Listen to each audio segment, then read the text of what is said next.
here in the United States, disinformation facilitated by generative AI is not a real problem now.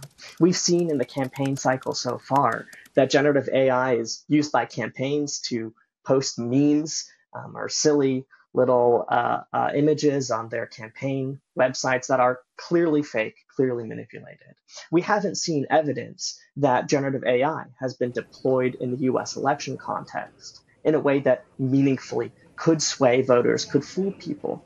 But that threat is very much present, and it's really important for campaigns to make sure that they're not generating convincing deep fakes that could be used to paint their opponents. And it's really important for technology companies to protect against the misuse of their tools in an elections context.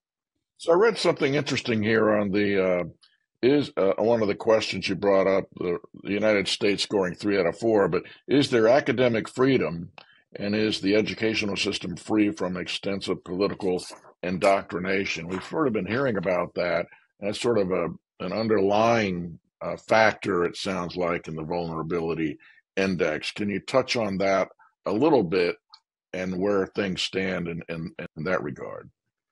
Absolutely. So our index gathers a whole host of data points from Freedom House research.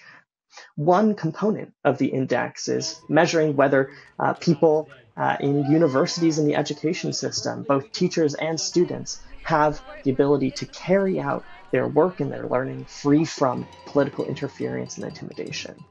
That indicator that you referenced, I believe, was declined in recent years to reflect the fact that university professors across the country and everyday high school teachers, middle school teachers, elementary school teachers are feeling increasing pressure to say certain things and avoid certain topics that might be ramped up in the culture war. And in some cases, we've seen that government officials have tried to interfere unduly in the teaching of American history and American politics.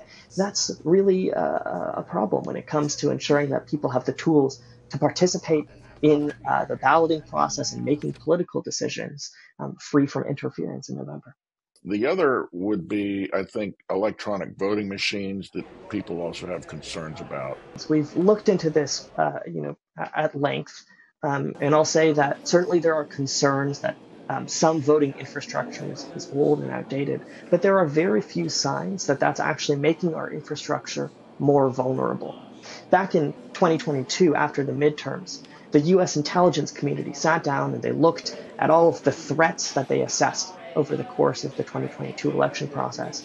And they said that there were no attempts by foreign state-backed hackers to try to break into US US election infrastructure, including electronic voting machines. So there are lots of evidence that these electronic voting machines are robust and that people can vote on them freely and safely come November without concern.